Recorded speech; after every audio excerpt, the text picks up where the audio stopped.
Kabut turun pelan-pelan menyelimuti lereng Merapi, seolah menyembunyikan rahasia dunia yang enggan terbuka. Di tengah rerimbunan bambu dan semak belukar yang basah oleh embun, terdengar gemeretak ranting di pijak kaki kecil seorang gadis.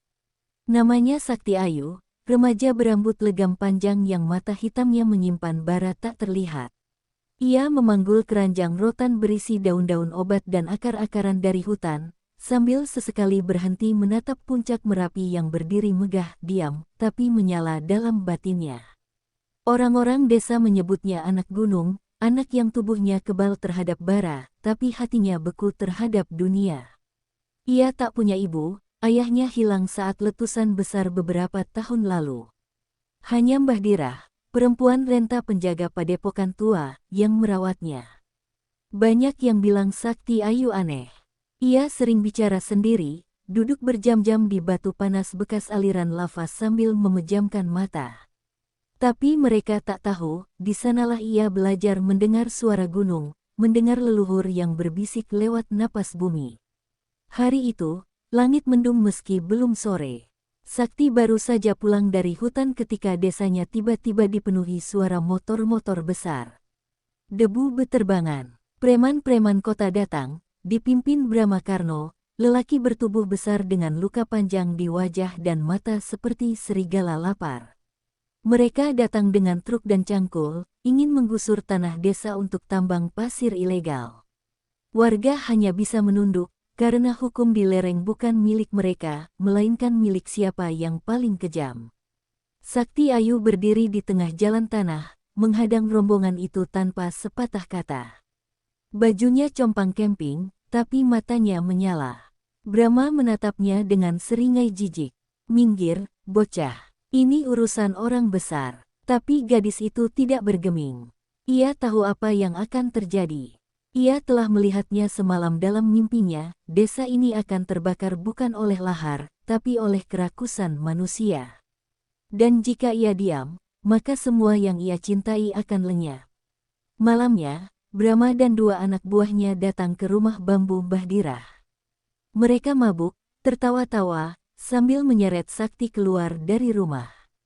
Mbah Dirah mencoba melawan, tapi tubuh tuanya mudah disingkirkan. Hujan mulai turun, dingin, tapi tubuh Sakti mulai menghangat, seperti ada nyala dari dalam tulangnya. Ketika tangan Brahma mencengkeram pergelangannya dan menariknya ke tanah becek, matanya bertemu mata Brahma, dan di sanalah semuanya berubah. "Jangan sentuh aku," bisik Sakti. Tapi bukan suara biasa. Udara di sekitarnya mendadak bergemuruh. Tanah bergetar pelan. Tetes hujan yang menyentuh kulitnya berubah jadi uap. Dari tubuhnya, muncullah api, bukan api merah, tapi api emas, seperti matahari pecah. Brahma terpental. Dua anak buahnya berteriak, tapi tak bisa lari. Mata mereka membelalak melihat wujud Sakti yang melayang setinggi 1 meter, rambutnya menjuntai seperti lidah api, tubuhnya dikelilingi siluet nenek moyang yang murka. Satu persatu, lelaki-lelaki itu berteriak kesakitan. Tapi bukan luka luar yang membakar mereka, melainkan bayangan-bayangan dosa mereka sendiri yang muncul di depan mata: pemukulan, pemerkosaan, perampokan, penindasan. Jiwa mereka meleleh sebelum tubuh mereka jadi abu.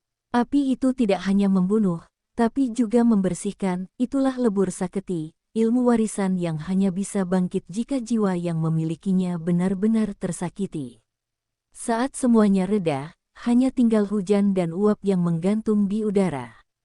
Mbah Dirah menangis sambil memeluk Sakti yang terkulai lemas. "Waktumu telah tiba," nduk bisiknya. "Tapi ini baru awal. Api yang kau miliki akan membuat banyak mata terbuka, dan banyak mata ingin memburumu." Pagi itu, desa seperti kehilangan nyawanya. Asap belum hilang dari tempat Brahma dan anak buahnya terakhir berdiri sebelum menjadi abu. Warga hanya berani mengintip dari celah pintu dan jendela bambu, menatap rumah Mbah Dirah dengan tatapan ngeri sekaligus takjub. Sakti Ayu, gadis pendiam dari lereng Merapi, kini menjadi cerita hidup yang menakutkan sekaligus menyelamatkan. Ia telah membakar para penguasa keji, tapi dengan cara yang tak seorang pun bisa mengerti atau terima. Di dalam rumah yang remang, Bahdirah menatap cucu angkatnya yang terbaring. Tubuh Sakti tidak terluka, tapi jiwanya masih bergetar. Ia menggenggam tangan si gadis, menyalurkan doa dan mantra dari leluhur, mencoba menenangkan api yang kini menyatu dalam darah cucunya. Lebur Saketi bukan hadiah, bisik Bahdirah. Ia adalah pusaka yang menagih korban. Jika kamu tak kuat, api itu akan membakar dirimu sendiri lebih dulu. Sakti terbangun menjelang sore, dengan tubuh lemas tapi tatapan mata baru, tajam, berat, seperti membawa seluruh penderitaan gunung itu sendiri. Ia tidak menyesal, ia tidak takut, tapi ia tahu, dunia tidak akan tinggal diam. Brahma Karno bukan sekadar preman, ia adalah anak didik dari Sekte Watu Lintang, kelompok rahasia yang menyembah kekuatan kegelapan dari jantung gunung. Dan mereka pasti tahu bahwa Brahma telah dibinasakan oleh satu hal yang mereka cari selama puluhan tahun, ilmu lebur saketi. Malam harinya, angin berubah arah. Merapi tidak bergemuruh, tapi Bahdirah tahu pertanda buruk datang. Di kejauhan, seekor burung gagak bermata merah mengitari rumah mereka, dan jatuh mati di halaman. Dari paruhnya tergigit secarik kulit domba bertuliskan huruf-huruf kuno Jawa kuno, pusaka telah menyala. Kami akan datang menagih. Bahdirah langsung membakar tulisan itu sebelum Sakti sempat melihat, tapi firasatnya tak bisa dibohongi, darah akan tumpah lagi. Sakti duduk di atas batu lava tua, di belakang rumah, tempat biasa ia bersemedi. Kini, ia tak lagi mendengar suara alam dengan damai. Ia mendengar jeritan. Ia mendengar bisikan-bisikan gelap yang mencoba menyusup ke pikirannya. Serahkan apimu, dan kau akan bebas dari kutukan, suara itu berkata dalam bahasa yang hanya bisa dimengerti oleh roh-roh yang lama mati. Tapi Sakti hanya diam, menggenggam sebongkah abu dari sisa jasad Brahma, mengingat betapa manusia bisa menjadi lebih kejam dari iblis. 3 hari setelah kejadian, datanglah 3 orang asing ke desa.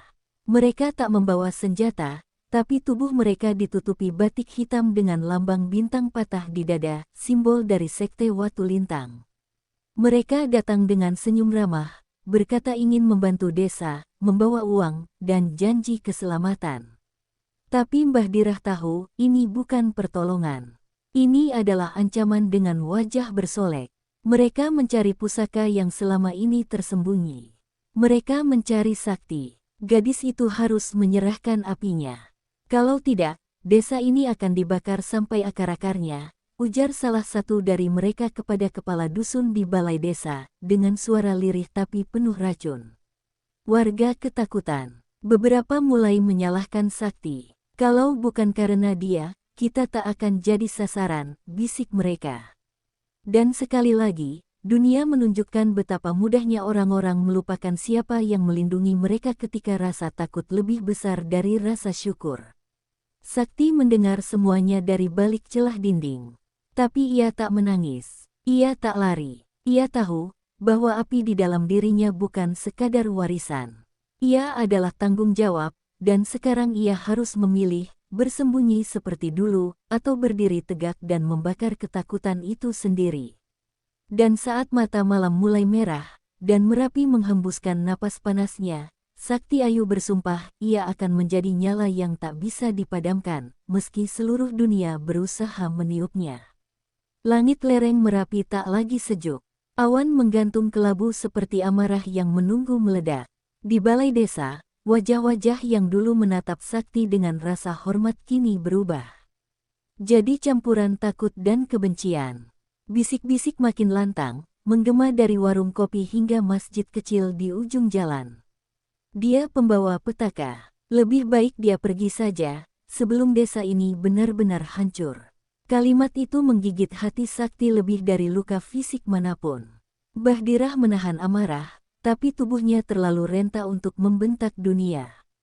Ia tahu ketakutan rakyat bisa jadi lebih mematikan dari ilmu hitam. Malam itu, ia memeluk Sakti erat-erat dan berkata dengan suara gemetar, "Kadang, Nduk, orang yang kita lindungi adalah orang yang pertama melempar batu ketika kita tak lagi bisa mereka pahami." Sakti tak menjawab, Tapi matanya yang kosong berkata semuanya, ia telah mengerti arti kesepian yang sejati. Sekte Watu Lintang tahu cara memecah belah. Mereka tidak menyerang langsung. Mereka menyusup ke hati warga, menawarkan uang, keamanan, dan fatwa-fatwa palsu. Bahkan kepala dusun yang dulu begitu bijak kini mulai goyah, percaya bahwa menyerahkan sakti adalah satu-satunya jalan damai. Dia bukan anak biasa. Dia adalah sumber kutukan. Kalau kita menolaknya, kita akan binasa bersama-sama, katanya dalam rapat desa yang berlangsung dalam remang lentera. Sakti memutuskan pergi dari rumah. Bukan karena takut, tapi karena ingin menyelamatkan desanya dari dirinya sendiri. Ia membawa sebilah keris tua pemberian Mbah Dirah, keris Singodahana, pusaka kuno yang hanya bisa ditarik oleh pemilik api sejati. Ia melangkah ke utara, ke arah Goa Watu Geni, tempat di mana ilmu lebur saketi pertama kali dilahirkan. Di sanalah, kata Mbah Dirah, sakti bisa bertanya langsung pada leluhur, apakah ia masih pantas menyandang api ini. Perjalanannya tak sunyi. Di hutan, ia diserang oleh bayangan hitam, roh-roh gentayangan yang dikirim sekte untuk menguji keberaniannya. Mereka bukan makhluk hidup, tapi kumpulan dendam dan kesakitan dari orang-orang yang pernah dibakar oleh api suci. Sakti melawan bukan dengan tenaga, tapi dengan nyala jiwanya. Ia menatap mereka satu persatu, mengakui rasa sakit mereka, dan membakar mereka dalam pelukan maaf. Dan satu persatu, mereka lenyap, seolah tak pernah ada. Di dalam Goa Watu Geni, dinding batu bernyawa. Suara leluhur memanggilnya dalam bahasa yang tak pernah ia pelajari, tapi ia mengerti di dalam jiwanya. Di tengah goa, api biru menyala dari dasar batu, tenang namun dalam. Sakti berlutut, dan suaranya pecah untuk pertama kalinya sejak hari pembakaran.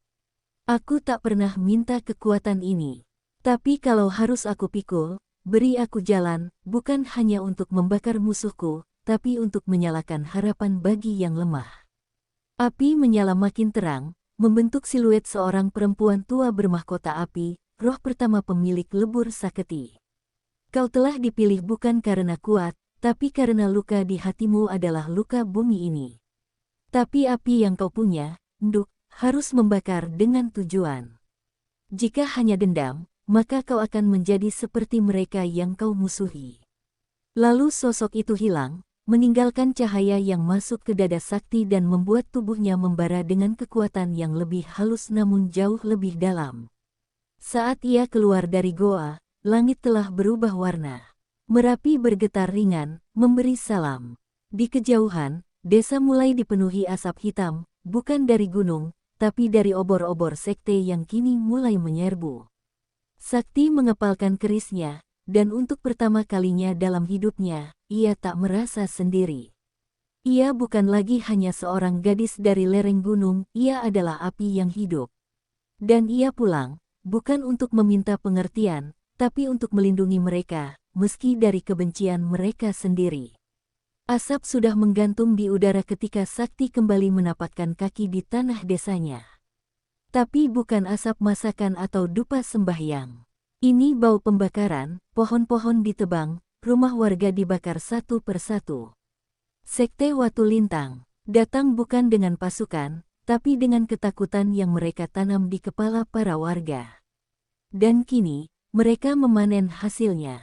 Di alun-alun kecil desa, para tetua diikat di tiang, dan kepala dusun dipaksa bersujud di hadapan seorang lelaki bertopeng perak, pemimpin sekte, yang dipanggil dengan nama Ki Jagat Lembara. Dari balik kabut, Sakti berjalan pelan, tubuhnya tak berbalut apapun kecuali selendang abu-abu dan keris Singodahana yang terselip di pinggang. Setiap langkahnya menggema seperti dentang gamelan tua, menggetarkan tanah. Ki Jagat Lembara menoleh. Meski wajahnya tertutup, mata di balik topeng itu memicing, tak percaya bahwa gadis yang dulu disebut anak piatu dari gunung, kini berdiri bagai dewi api yang turun dari langit.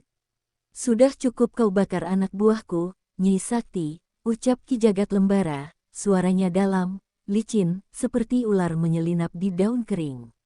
Tapi api tak bisa menyelamatkanmu dari dosa yang lebih besar. Serahkan ilmu itu, atau kami akan menyiram desa ini dengan darah yang kau kenal. Tangannya melambai, dan seorang anak kecil dari desa, anak tetangga Sakti sendiri, ditarik ke tengah lapangan, pisau terhunus di lehernya. Sakti berdiri tanpa bicara, tapi dari tubuhnya mulai muncul kilau api, pelan-pelan, seolah menyala dari dalam pori-porinya. Ia memejamkan mata, dan sejurus kemudian, udara di sekitar berubah.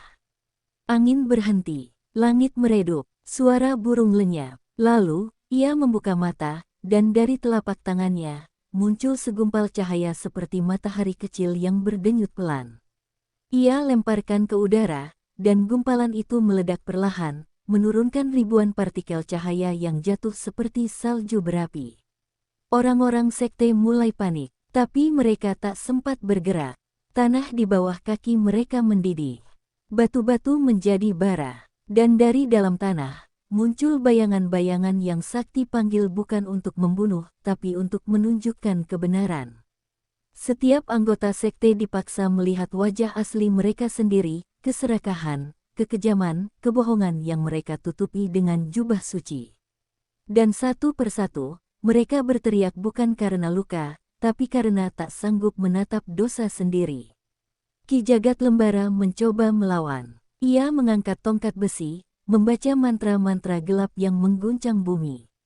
Dari tongkatnya muncul pusaran angin hitam, mencoba memadamkan api Sakti. Tapi Sakti menancapkan keris Singodahana ke tanah, dan seketika pusaran itu ditelan oleh nyala emas yang menyebar seperti akar dari pusat bumi. Ki Jagat Lembara terpental, topengnya pecah. Di baliknya, wajahnya tak lebih dari kulit yang penuh luka dan kebusukan, tubuh yang terlalu lama dipenuhi kekuatan tanpa jiwa.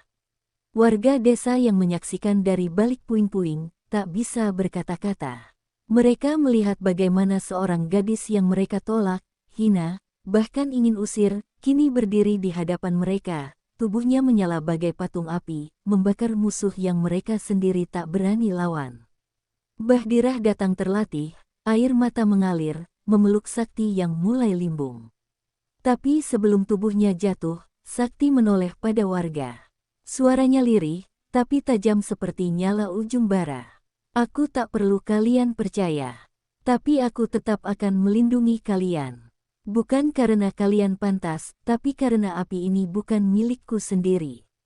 Dan malam itu, untuk pertama kalinya sejak Merapi meletus bertahun lalu, desa kembali hening.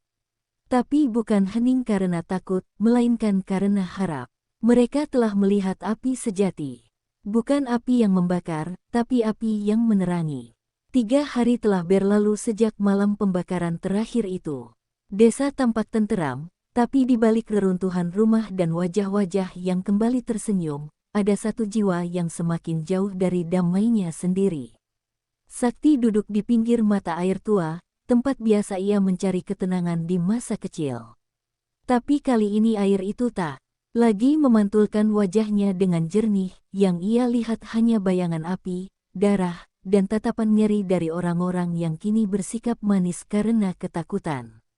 Di dalam dirinya, lebur Sakti bergejolak seperti lahar yang menunggu retakan. Api itu tak diam, ia berbicara, berbisik, menuntut. Kau sudah lihat kekuatanmu, Sakti, kenapa kau masih ragu?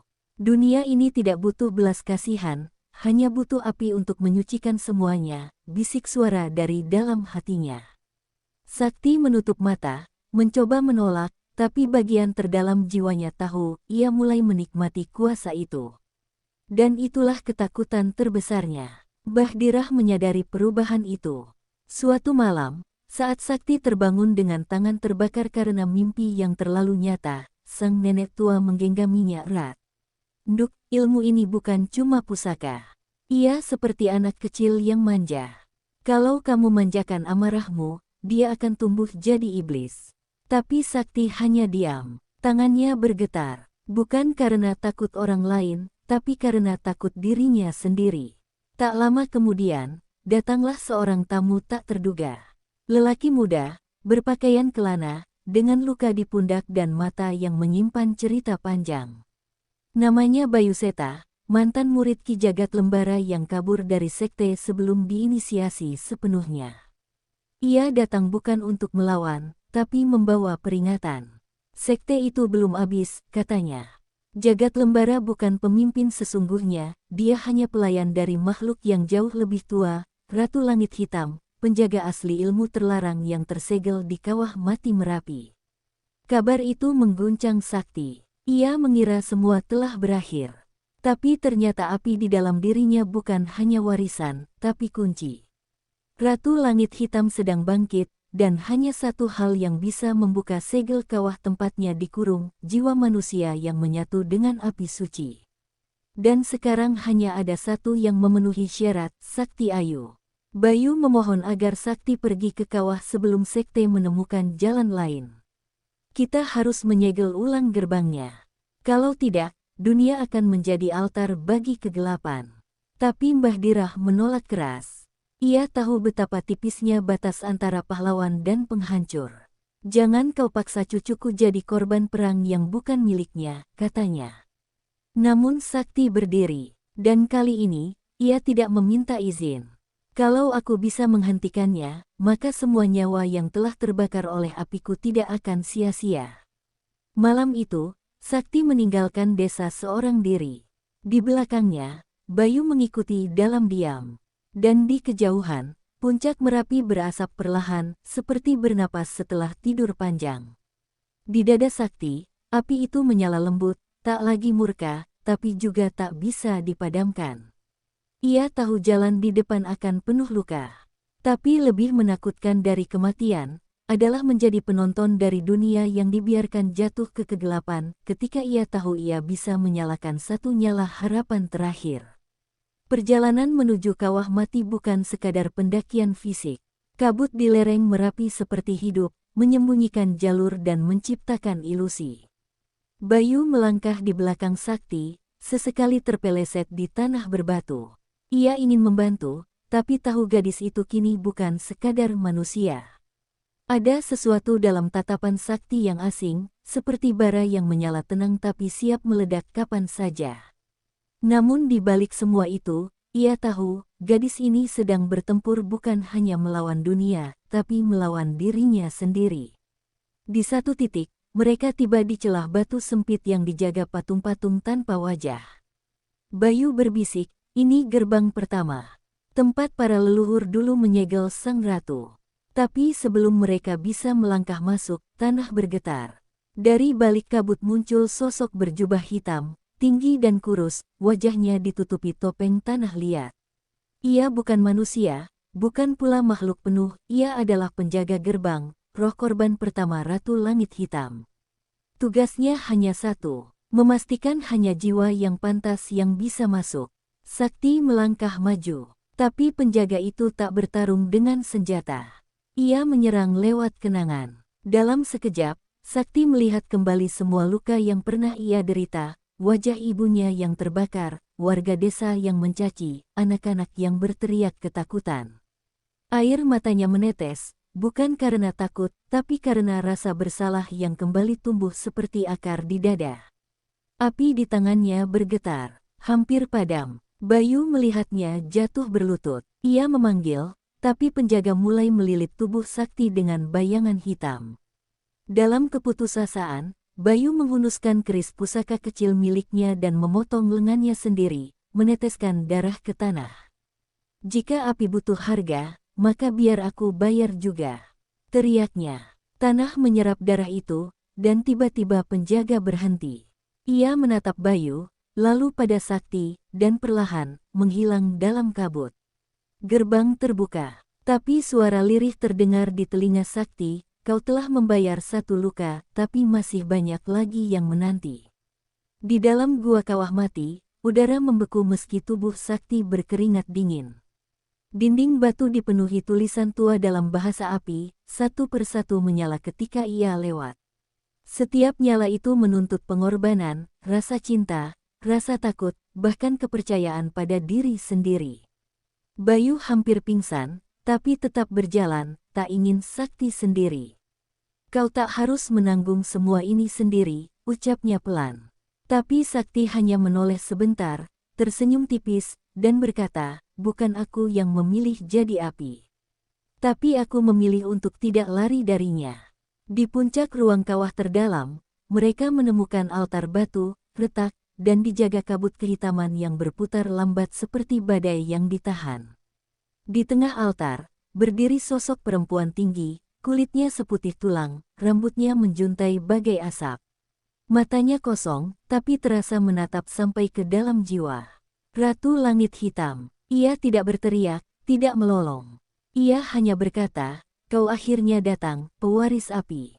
Api yang pernah dicuri dari takdirku. Sakti mengangkat kerisnya, tapi tak langsung menyerang. Ia tahu ini bukan pertarungan biasa. Ia harus memilih, membuka kembali segel agar kekuatannya sempurna, atau menyegel ulang semuanya, termasuk dirinya sendiri, dalam kawah itu. Dan untuk pertama kalinya, api di dadanya menyala tanpa suara. Tenang, bulat, dan penuh luka. Ia menatap Ratu Langit Hitam, lalu menatap Bayu.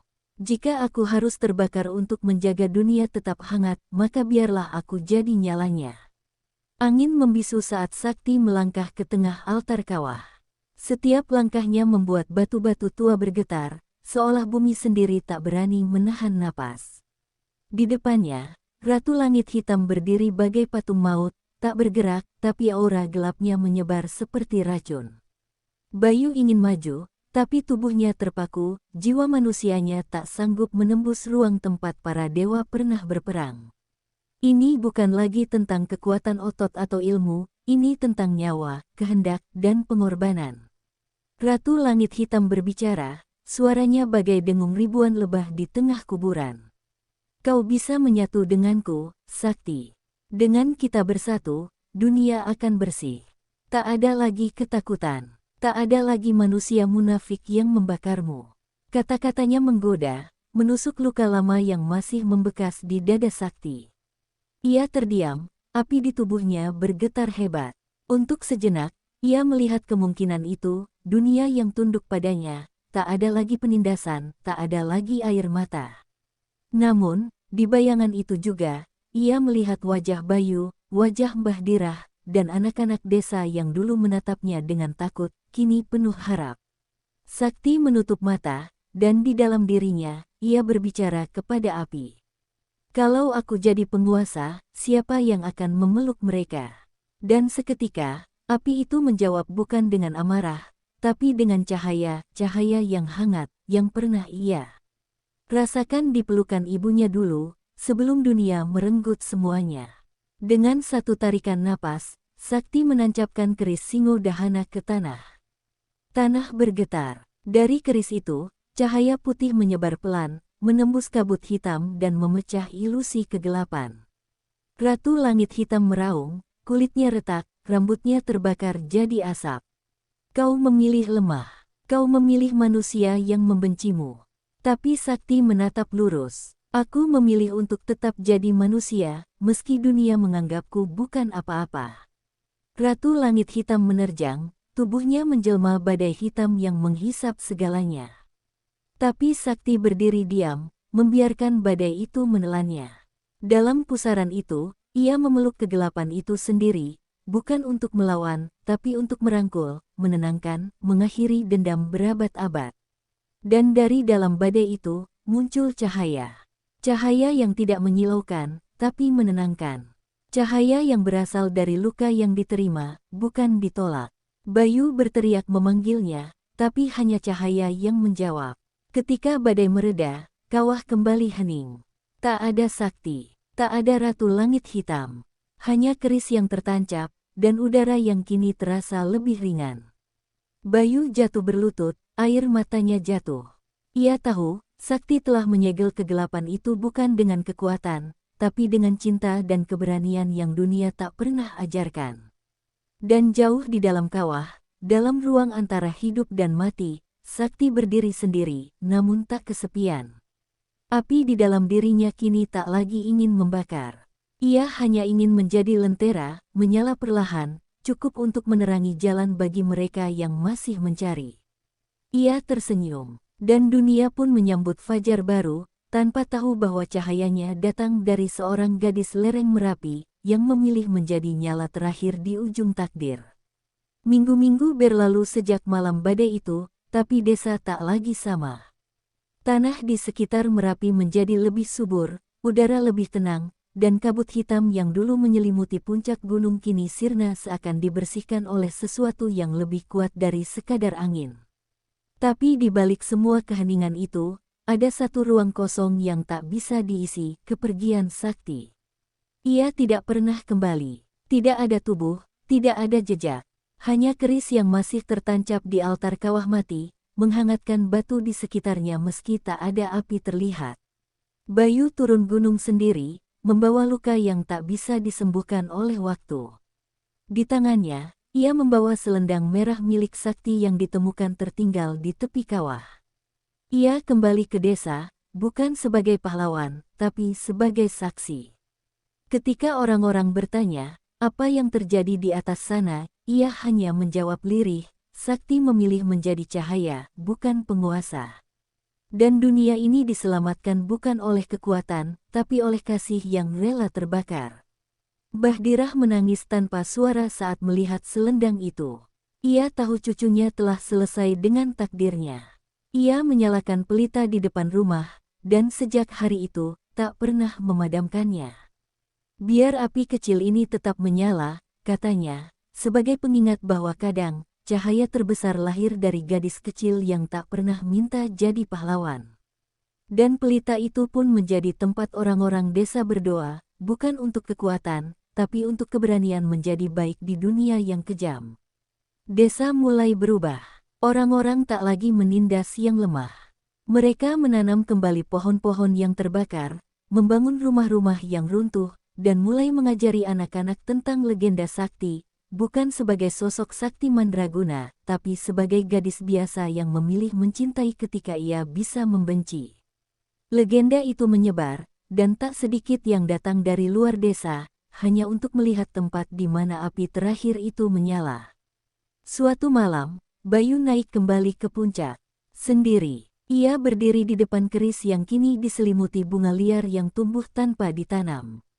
Ia berlutut, menyentuhkan dahinya ke tanah, dan berkata lirih, aku masih mencarimu, Sakti. Tapi aku tahu, kau tidak hilang. Kau ada di setiap nyala lilin, di setiap keberanian untuk memaafkan, di setiap luka yang tak dibalas dendam. Angin berhembus lembut, dan selendang merah di tangannya berkibar pelan, seperti menjawab. Langit malam itu bersih, bintang bertaburan, dan dari arah kawah, muncul seberkas cahaya merah keemasan, naik perlahan ke langit, seolah nyawa api itu akhirnya pulang ke rumahnya. Orang-orang yang melihat dari kejauhan berlutut, tak tahu apa yang sebenarnya terjadi. Tapi Bayu tersenyum, air matanya jatuh tanpa suara. Ia tahu, Sakti telah menyatu dengan alam, menjadi pelindung abadi bagi Merapi dan dunia di sekitarnya.